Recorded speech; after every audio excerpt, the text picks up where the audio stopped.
Hello नमस्ते दोस्तों। आज की कहानी का नाम है समय का खेल। ये भाग्य वाग्य ऐसा फालतू बात है, निकम्मों के बहाने। मैं नहीं मानता ये सब। मैं खुद अपनी तकदीर का मालिक हूँ। अखिलेश जी ने सिंगार का केस लेते हुए थोड़े दर्द से कहा। और तो किसी की हिम्मत नहीं हुई कुछ कहने की, लेकिन उनकी पत्नी ललिता जी रोक नहीं पाई स्वयं को और आगे बढ़कर बोल ही पड़ी। नहीं, ऐसा नहीं कहते। हमारे हाथ में कुछ नहीं होता। हम सब तो उस परमात्मा की इच्छा के अनुसार ही जीवन जीते हैं। वही हमें सबका भाग्य विधाता और पालनहार है।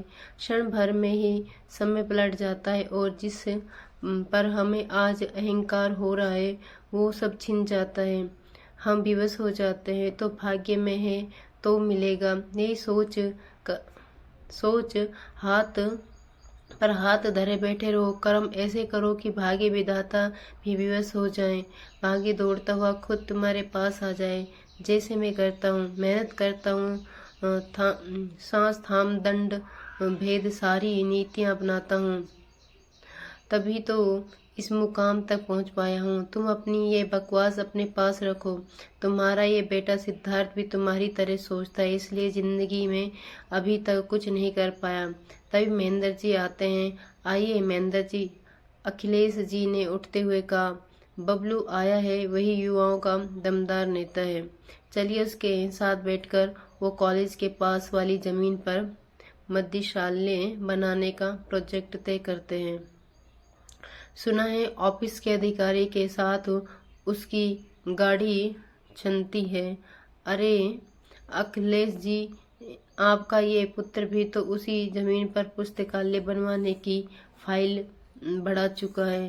पहले आप इससे तो मामला तय करिए अपनी फाइल वापस लेने का। महेंद्र जी ने बबलू और ललिता जी की तरफ देखते हुआ थोड़ा तल्खी से जवाब दिया। पापा प्लीज, आप कॉलेज के पास बबलू के साथ मिलकर दारू की दुकान मत खोलिएगा। कॉलेज का पूरा वातावरण दूषित हो जाएगा। पुस्तकालय बनने दीजिए। पापा, अगर आप पुस्तकालय बनवाने में रुचि लेंगे तो मैं अपनी फाइल वापस ले लूँगा। आप इसी प्रोजेक्ट की फाइल बढ़ा लीजिए, सिद्धार्थ ने बहुत विनम्रता से कहा। लेकिन अखिलेश जी झटके से खड़े हो गए। मेरा बेटा होकर भी तू रहा बेखूफी। फाइल फाइल, अगर फाइल बढ़ाने से ही सब कुछ हो जाता है तो बबलू जैसों का इस्तेमाल क्यों होता। हर फाइल के साथ बहुत सारा वजन और बबलू के जैसे समर्थन चाहिए। बेटा, फाइल तो महज औपचारिकता होती है, दिखावा होती है।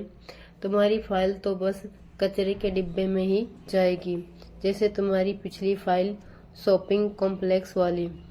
मेरी बात मानो, कुछ वजन रखो उसके साथ या हटा लो।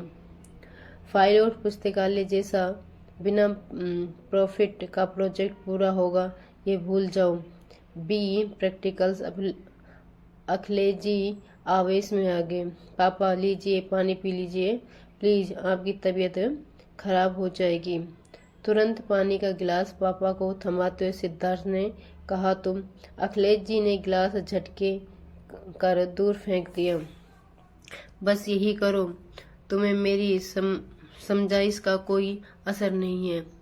तुम पर मेरी तबीयत तुम्हारे ही कारण खराब होती है। चल यार महेंद्र, बबलू को ज्यादा इंतजार कराना ठीक नहीं है।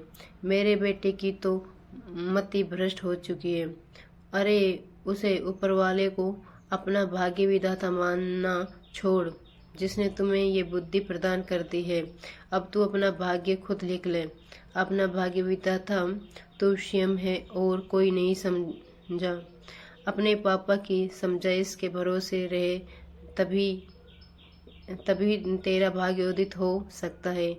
आ मेरे साथ, बबलू से तेरा परिचय करवा देता हूँ। मैं हूँ तो तुमसे बात भी कर लेगा, वरना उससे मिलने के लिए भी 1 महीना का इंतजार करना पड़ता है। लेकिन सिद्धार्थ को तटस्थ देख कर शुभ होकर अभिलेख जी महेंद्र के साथ कार में बैठकर चले गए थे।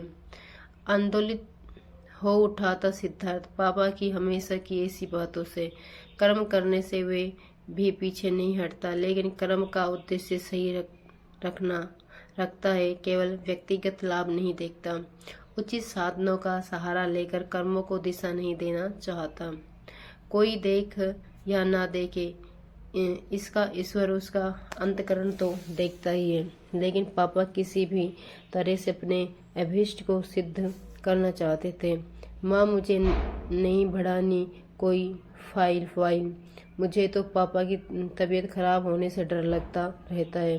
पापा को मालूम था कि मैंने इस जमीन पर पुस्तकालय प्रोजेक्ट लिया है, तो फिर पापा को भी यहाँ के लिए फाइल नहीं बनवानी चाहिए थी। अचानक अपना ये मंदिरालय जैसा प्रोजेक्ट बनाकर और उस गुंडे बबलू को लेकर चले आए और अब मुझ पर दबाव बना रहे हैं। फाइल वापस लेने का सिद्धार्थ असमंजस और निराश में घिर गया था। बेटा, भाग्य तो हमारे साथ जुड़ा ही हुआ है, वही तो अच्छा बुरा समय निर्धारित करता है। ईश्वर ने बुद्धि हमें सभी गलत पहचानने के लिए ही दी है, सही उपयोग करने के लिए ही दी है। हमें अपने जो सुमुख कर्म हैं सही तरीके से करते रहने चाहिए, बिना फल सोचे। हमारा हाथ में केवल कर्म करना है। भाग्य विधाता हम नहीं है। ठीक है, वैसे ही जैसे तुम प्रतियोगी परीक्षाओं की तैयारी करते रहे, परीक्षा देते रहे, लेकिन चयन होना या नहीं होना ये किस्मत पर छोड़ दिया था। कोशिश तुमने की, कर्म तुमने किया। पापा वाला बिजनेस ना करना पड़े, कोई सरकारी नौकरी मिल जाए, लेकिन शायद तुम्हारी तकदीर तुम्हें इसी लाइन पर लाने को प्रतिबंध थी। अब यहाँ भी कर्म करना ही तुम्हारे हाथ में है। तुम अपने भाग्य विधाता नहीं हो। कब क्या हो जाएगा किसी को नहीं पता, इसलिए खुद पर और ईश्वर पर भरोसा रखकर तुम्हें अपने लक्ष्य की ओर बढ़ते रहो। ललिता जी ने समझाना चाहा था, लेकिन माँ, पापा भी तो इसी के लिए एड़ी चोटी का जोर लगा रहे हैं। मुझे इस प्रोजेक्ट को छोड़ देना चाहिए। सही कह रहे हैं पापा, फाइल तो मात्र औपचारिकता है, असली तो वजन होता है जो मेरे पास नहीं है। मेरे पास तो पुस्तकालय बनवाने के लिए पूंजी कहाँ से आएगी ये भी नहीं पता। सिद्धार्थ की चिंता बढ़ रही थी। किस वजन की बात कर रहा है सिद्धार्थ? असल वजन तो तेरी सच्ची नीयत का है। तू अपना कर्म कर, फाइल आगे बढ़ाते रहे। ठाकुर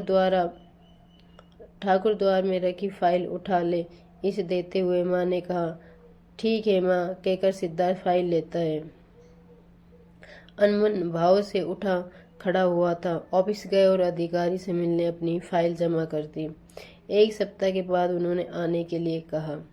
पापा के दमदार प्रयासों के समकक्ष खुद को बौना महसूस करता सिद्धार्थ अपने पुस्तकालय खोलने के स्वप्न को छोड़ता दूसरे प्रोजेक्ट की तलाश में जुट गया।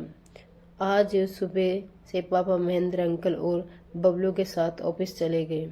आज फाइल अप्रूव होने का दिन था, जो सिद्धार्थ इन सब से बेखबर अपने दूसरे प्रोजेक्ट में तल्लीन था। अचानक मोबाइल बजा तो उठा कर देखा तो पापा का कॉल था। तुरंत उसे याद आया, लगता है आज पापा की फाइल अप्रूव हो गई है। कॉल उठाने का उसका मन ही नहीं हुआ।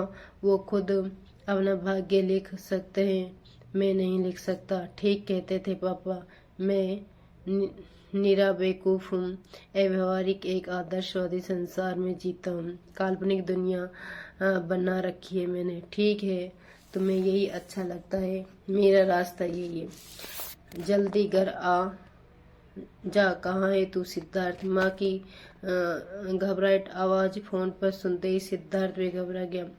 अभी आ रहा हूँ माँ, ये कहता तुरंत घर पहुँच गया। पापा की तबीयत अचानक बिगड़ गई। ब्लड प्रेशर एकदम हाई हो गया। डॉक्टर के पास ले चल, पहले फिर सब बताती हूँ। माँ ने आते ही उससे कहा कि सिद्धार्थ तुरंत ही कार में सबको बिठाकर डॉक्टर के पास ले गया। सिद्धार्थ, तेरे पापा के हाथ से ये प्रोजेक्ट निकल गया। बबलू की नेतागिरी भारी पड़ गई। आज ही कोई नए अधिकारी ऑफिस में आ गए। आज ही उनकी ज्वाइनिंग हुई है और आते ही बबलू उनसे बहस करने लगा और तेरे पापा भी उनका साथ देने लगे। नया नया अधिकारी था, उसे ये सब पसंद नहीं आया। उसने जिन जिन फाइलों के साथ जितने लोग आए थे, भीड़ लगाए थे, वजन दिखा रहे थे, सबको पुलिस बुलाकर पुलिस के हवाले कर दिया। और फिर जितनी फाइल बची रह गई उनमें से छानबीन कर कॉलेज के हेड्स को देखते हुए तेरी फाइल अप्रूव कर दिया। जानता हूँ तो पुस्तकालय प्रोजेक्ट से इतना प्रभावित हो गया कि उसके निर्माण के लिए सरकार की तरफ से ग्रांट दिलवाने की घोषणा भी कर दी है। बताते बताते माँ की आंखों में आंसू बह निकले। सिद्धार्थ एवा का था सुनकर शायद पापा का फोन यही बताने के लिए आ रहा था। उसने सोचा और बेटा वो बबलू तो पापा की तबीयत बिगड़ते देख कर भी रुका नहीं, पुलिस की गिरफ्त से बचने के फरार हो गया।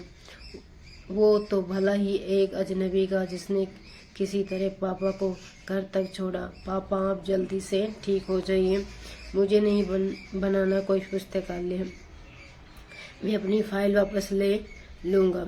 आपसे बढ़कर मेरे लिए कोई नहीं है, ये सब मेरी फाइल के कारण हुआ है। आपकी तबीयत इसलिए खराब हो गई। सिद्धार्थ बहुत दुखी होकर हॉस्पिटल में पापा के बेड के पास बैठकर कह रहा था, हाँ बेटा जल्दी से ठीक तो मुझे भी होना है, लेकिन अपने लिए नहीं, तेरे लिए, तेरे प्रोजेक्ट के लिए। तू सही कहता था, समय कब पलट मारता है किसी को नहीं पता। आज ही वह अधिकारी जाने कहाँ से आ गया। सच कहती है तेरी माँ, कर्म करना ही अपने हाथ में है, बाकी तो सब विधाता के ही हाथ है। अब तेरा प्रोजेक्ट ही मेरा प्रोजेक्ट है, हम दोनों मिलकर एक भव्य ऐतिहासिक पुस्तकालय को आकार देंगे। पत्र का हाथ अपने दोनों हाथों में जोर से पकड़कर अभिलेख जी कहते हैं जा रहे थे। ललिता जी दोनों को देखकर सुनकर उसे भाग्य विधाता के प्रति कृतज्ञ हुए जा रही थी। और फिर कुछ दिन बाद अभिलेख जी ठीक हो गए और घर आकर उन्होंने एक भव्य पुस्तकालय का निर्माण करवाया। अगर दोस्तों कहानी पसंद आई हो तो लाइक शेयर सब्सक्राइब जरूर करें।